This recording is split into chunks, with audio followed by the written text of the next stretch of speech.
new added counties by Chinese authorities in the disputed Ladakh region. $85 billion of budget every year. So where it's going in case the military cannot protect basic thing like line of actual control or Myanmar India border, what can they do basically? ना कोई Territory हमारी name. सीमा में घुस आया है, ना घुसा हुआ है, ना कोई हमारी पोस्ट किसी के कब्जे में. India has actually started behaving like a chicken. You can see the cat coming in and then just close its eyes, everything will be all right.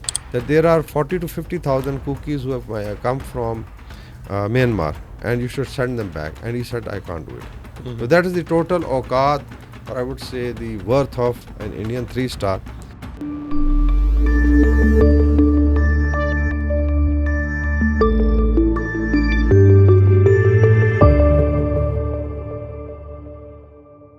Greetings, everyone, and welcome back to the TFT Perspective. Viewers, India seems to be stuck in a loop, especially when it comes to protecting its borders, whether it's China or its internal borders or borders in its far eastern regions, especially the Seven Sisters Belt.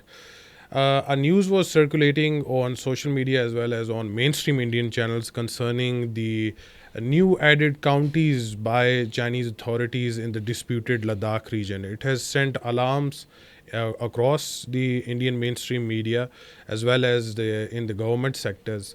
Remember back in 2020 they had a huge conflict between India and China concerning the line of actual control.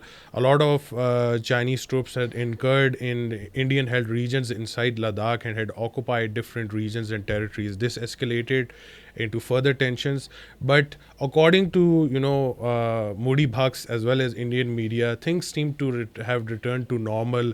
Normalization was done last year, and China had to officially recognize the issues and concerns the Indians had concerning this, and that finally settlement was agreed upon. And the main postulates of the settlement didn't come up in front of the media, but now things are actually coming up forward. In another important news, a 2-day ultimatum has been given by kuki militants inside Manipur concerning the deployment of BSF as well as CRPF. And interestingly, the Indian government has actually succumbed to this pressure, and they have actually vacated around half of the manpower of border security forces from those regions, in which a lot of Maitis are now coming up with a very strong response against the Indian government and the BJP government inside Manipur. Today we have with us Mr. Vakar K. Kodvi. We are going to discuss this issue. Sir, first, news coming from Manipur. The region has been burning since ever. We also did a podcast regarding the NSCM threat against the Indian authorities regarding Nagaland. And now the official response coming from the Ministry of External Affairs regarding the annexation of the so-called disputed region of Ladakh by China. I think before we go on to the discussion, I'll just read out a discharge order by President of Federal Government of Nagaland. So I think a lot of people don't know that there is a Federal Government of Nagaland and there is a Union Government of India. And somehow Nagaland, and they have their Commander-in-Chief. So their Federal Government President, General Retired T. Rako, informed the Commander-in-Chief Naga Army that he has been relieved of his duties because of health reason. He had asked for it. And General Jackson Fitu, Commander-in-Chief of Naga Army, has been relieved. So it means that there is an Indian Army Chief and Chief of Defence Staff, and then you have Chief of Commander-in-Chief in Nagaland. And they, a lot of people in Pakistan don't know that they have a military academy, they have their own army. So this is the state of one of the states in Indian North. Just to highlight that what is the kind of control India has. It talks of, let's say, Vishwaguru and all that. Now coming to, I think, these 2 or 3 important areas that you have highlighted. One is, of course, Chinese basically absorbing the areas. I think China's Xinjiang Uyghur Autonomous Region announced the creation of 2 new counties. One is Heian County and one is Hekan County, and they are in Hotan Prefecture. So this is precisely, although Indian media is trying to project this is that area which was lost, long time back, and but definitely India doesn't accept it. But I think it includes the Depsang Plains, the Galwan Heights, Gogra Hot Springs, Pangong So and Dam Chowk. So these are the areas where they had fight.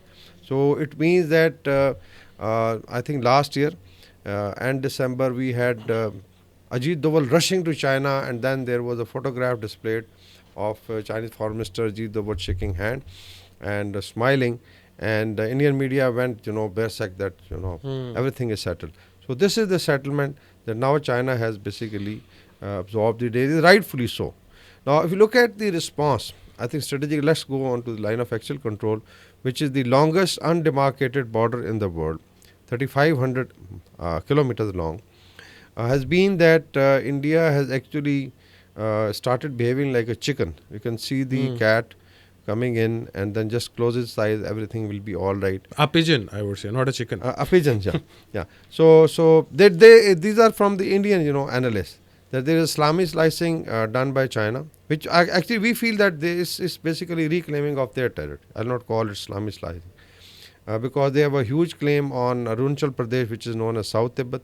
They are not going to leave Aksai Chin and these areas which were captured and keep on pushing, so-called Vishwa Guru. So first is that This region is very famous for lithium deposits as well. This belt goes along, the Himalayan pass into Pakistan as well as in Afghanistan there. exactly. So this is part of the Tathion copper belt, and definitely there are lithium deposits, there are gold and copper deposits, and so from all, and then of course it controls all. I would say 70% of the water reservoir of South Asia and China, because Tibet is the roof of the world. So they captured their own areas. Then of course they start publishing maps, making public sovereignty claims. India keeps quiet.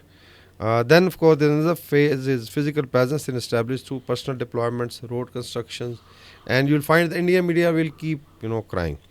Then you have basically the third phase, which is consolidation of the control by setting up administrative structure like counties, which is now happening. There's going to be a fourth phase, which is the integration of the region into China's national framework, including military expansion, resource exploitation, and economic development.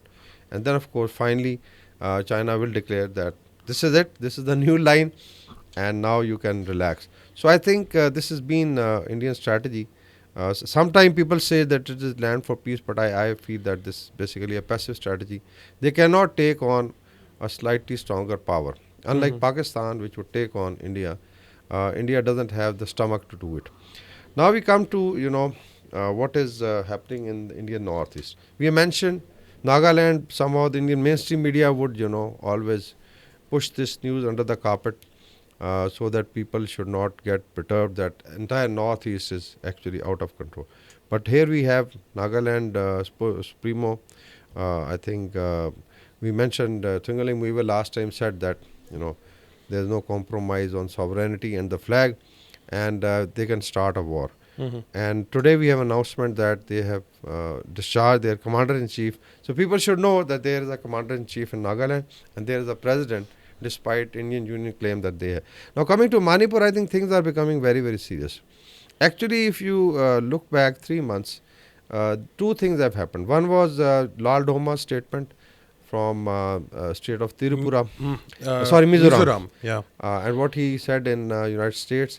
And then also there was the news that there was 3-star, an Indian 3-star who went to Lal Doma and told, this was 6 months back, that there are 40 to 50,000 cookies who have come from Myanmar and you should send them back. And he said, I can't do it. So that is the total awqat, or I would say the worth of an Indian 3-star, that he goes there on behalf of government, requests the chief minister, and he says, no, I can't do it.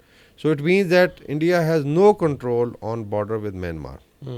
And there's definitely a buffer zone. Even in Nagaland, Myanmar border, there is a buffer zone from which there is somehow a secret agreement that people can come and go.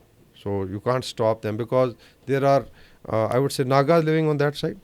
And if you come to Chin Kuki is coming and bordering Manipur and let's say areas in the south. Right up to Bangladesh border. So but India was claiming especially that their NSA chief, Mr. Ajit Doval, has talked to the Arakan army and they're about to attack Bangladesh. But this seems to have backfired now. Yeah, this is all, I think, in the media domain, in the perception domain. I think Bangladesh is strong enough. And why should Arakan army take a panga with Bangladesh when they are trying to, let's say, establish their own state? Hmm. So why they should create an enmity? But on one side you have the, let's say, junta or the Tatmadaw forces, and the other side you have a pangas who would not like to be sandwiched. So I think this was mainly blown out of proportion. Maybe they came and occupied the, border posts which were left by the Tatmadaw or the, let's say, Myanmar army. So definitely they had to come. If they have a claim on the state, they have to guard all the border. So that was, I think, put into motion by the Indian media, as they are saying that probably Afghanistan, Taliban have captured half of Pakistan. I don't know what kind of weed they smoke. So and I also look at them that they feel, I would say, euphoric about what is happening in neighborhood. For instance, if Pakistan has some tension with Afghanistan, they'll feel euphoric about it. Yesterday we had, very senior so-called Pakistan experts like Sushant Sareen and some other jokers sitting and claiming that Pakistan is going to break up and all that. They will talk, ill about Nepal. They'll talk ill about Maldives. They'll, basically talk about Bangladesh, that Arakan army is going to fight. And it's a huge country. And look at their level. On one side, they are known as Vishwaguru, and the other side, they are feeling good about what is happening to the neighbors. So I think this is based on a passive policy. But now there is a lot of pressure coming from. So I think in Manipur, the cookies are going to exert the pressure, because now the army, the CRPF, and BSF probably been asked to now start moving into the hill areas. Because we know that in the valley, Imphal Valley, we have Mighties, and in the hills we have cookies. And cookies were not like. That's why I think the ultimatum. Yeah, exactly. Other than that, Mr. Subramanian Swamy has also, took Mr. Modi with a hook. Like he has been saying that beforehand as well. There was a lot of fuss ongoing concerning this issue, and a lot of Modi bucks actually engaged him on his Twitter and said that this is an older issue of the 1962 borders, and they have just created counties based on that. Likewise, you mentioned. But there were also reports suggesting that a lot of Indian journals, a lot of Indian officers who had been operating in these regions said that initially they used to go to point 19 to 30. They had set up different patrolling points. Now they cannot even complete 30% of this patrolling points because of the Chinese presence on the Indian side of Ladakh. So in that sense, do you think that this salami slicing formula coming from the Indians completely accepting this is going to move into other sectors as well, like in Arunachal Pradesh or close to Sikkim? I think if you look at the China-India border, in the north west you have basically occupied Ladakh, and definitely China has the excitation, and now we're talking of these 4 or 5 places which have been captured. Then you come to, there is also a border between Himachal and China, and Uttarakhand and China, and there has also been tension there. So especially if you look at the southern part of eastern Ladakh, it falls into that. Then there is a long border with Nepal, and China is settling issues. Probably they're going to create. So it means maybe Nepal will start now becoming more closer to China. Then comes the Siliguri corridor, or the Chicken's Neck, and Bhutan. Bhutan had some problem with China which they are going to solve. But India had an arrangement with Bhutan, Kingdom of Bhutan, that they would place, like Fifth Mountain Division probably is placed there for training. And so it means that Indian, let's say, establishment, or let's say Indian government has a guarantee to Bhutan that they are going to defend. But now in case Bhutan, China settles down, it means the Fifth Division had to be told to buzz off from there. And there are also claims of China, in some of the Bhutanese territory that India used to basically object to. So again there is a tension. Now we come to Arunachal Pradesh. The entire Arunachal Pradesh is basically claimed by China as South Tibet. They have also announced name of the cities, They in also Chinese. release their maps based on that as well. Yes. And now we come to, Yarlung Shangpu river in Tibet. Like the Brahmaputra is called Yarlung Shangpu river. And China is making, I think, a dam larger than the Three Gorges Dam, with, I think, $130 billion of investment. And this is going to actually change everything. But China feels that since it's Arunachal Pradesh is their area, so it doesn't matter. Even if they make a dam upstream. Now, the Indian democracy, I think we should relate it to what they are trying to do with Pakistan being upper riparian. Hmm. They build, let's say some of the dams which were out of the Indus Water Treaty, let's say violating it, and then claim that Pakistan cannot do anything about it. Now when China starts pinching them, there's a lot of hue and cry, but they can't do anything about it. That's what I think the Congress spokesperson, one of their leaders, Pawan Kheda, said that why don't you raise the question. What's kind of statement that came out from Ministry of External Affairs. It was Randir Jaswal was clueless actually. Somebody asked that there are two major issues. One is that China is now declaring those captured areas as their counties. The other is they are building a dam, and he said no, India will protect its interests. So I think Bakht can relax, and I wish that Bakht should push Modi Hmm. that he should take a stance. And we remember those famous sentences. Nobody has come in our ना कोई territory हमारी in. सीमा में घुस आया है, ना घुसा हुआ है, ना कोई हमारी पोस्ट किसी के कब्जे में. This is precisely what he They said. can also use those red eyes. They Yes. always talk about Yeah, that. लाल आंख दिखाएंगे. Yeah. So this is, I think, basically what they are. So I think to summarize, basically they are behaving like, as you said, a scared pigeon. We can see the cat coming. And now compare I think, what is the behavior or the conduct of Indian military, which is supposed to be fourth largest or third largest in the world, kind of procurements they have in tri-service, missile programs, space program, and then submarines and whatnot. $85 billion of budget every year. So where it's going in case the military cannot protect basic thing like line of actual control or Myanmar India border, what can they do basically? So I think this is and then you have 900 Indians without toilets. So just look at the sight and smells in India in case that is the case. So all told, I think this is a sorry state of affair. 2025 has not started very well for India. Yeah, other than that, this typical behavior by, Indian, I would say their current regime's mindset, keep your neighborhood subservient to you. They should act whatever India decides in accordance to that. So if the neighborhood is actually now fixing itself, we have seen changes in Sri Lanka, what happened in Bangladesh. Nepal is no longer cozying up to India. India and Pakistan are arch rivals. Then we have now issues in Bhutan as well. So in that entire domain, do you think this sudden shift in India's policy concerning their immediate neighborhood is not going to be beneficial in the coming years? Taking example from the Chinese just taking over, disputed regions on a piece of platter. Now, if you look at, I think, Indira doctrine, this was coined in late, maybe early 80s. And this was that basically in South Asia, nothing would move without Indian knots. So mainly Well, more like an India's Monroe Doctrine. India's model. And they are very good at applying chapa. Mm-hmm. Now you've seen, like Silicon Valley in US, now you have Silicon Valley in Bangalore. And basically it's born out of, I would say, a complex mindset. But now if you look at what is they also were primarily responsible to scuttle SARC and then come up with the BIMSTEC, idea that excluding Pakistan, they could have, in the eastern region of India with Bangladesh, other countries, and a kind of, economic, let's say, arrangement. But that has also failed. So it means that their neighborhood policy is totally collapsed. Pakistan, China's arch rivals. Rather, I would say it's a hostile relationship. Bangladesh is now the third front, as per General Bakshi and Gaurav Arya. And then you have Maldives, and there are now news coming up. I think one of the Washington Post did that report research that, analysis yes. being tried actually to maybe assassinate President Muizu, or let's say tell the other political leader to join hands. Bought off opposition and bribed them in order to pass a no confidence Why? move. Why they should do it? Sri Lanka, they are worried about, and they were very happy when Sri Lankan, I think, president visited India.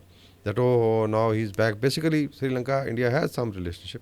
They would like to continue as good neighbors, but definitely on, I think, equal term. I think Bangladesh, even the Army Chief General Waqar mentioned that it should be on equal terms. It's a give and take. It's not going to be, let's say India being the elder brother. Myanmar, who is left? I don't know. Bhutan, Afghanistan, which is not the neighbor. So I think all told, It's a failed policy. And on the other side, you'll find Bhakts projecting Vishwaguru. And I think Jay Shankar was in US for 4 days begging that Mr. Modi should be invited He's for the returned inauguration. empty-handed. It's unfortunate. You know, a lot of Bucks was suggesting Mr. Modi to do a gathering inside US even if Trump doesn't invite him. And They what- have so much support there. That's And why. what will happen? Let's say they want to have a howdy Modi rally without, let's say Trump This inviting. this comes even after MAGA actually campaigned against the Indians. And what has MAGA done to them? I think it's hilarious that the kind of names, we'll not take those names. And now even in Australia, in one of the matches, they were saying, "Where is your passport? Where is your visa?" or something like that. They were also, giving them absurd titles there as well. At the end of the day, it's simply telling them that you can never be one of us. Basically, that's. I think that exactly should be what it is. understood. I think most of And this goes India- for most of the immigrants, I would say. Yeah, it goes to for most of the immigrants. Ultimately, they are on their own, and they'll be second-rate citizens. But for the Indian, I think they have special status in the West now. Yeah, special status in the West. So that's it for today, folks. Please do leave a like and subscribe our channel. Thank you so much for watching us. Bye bye.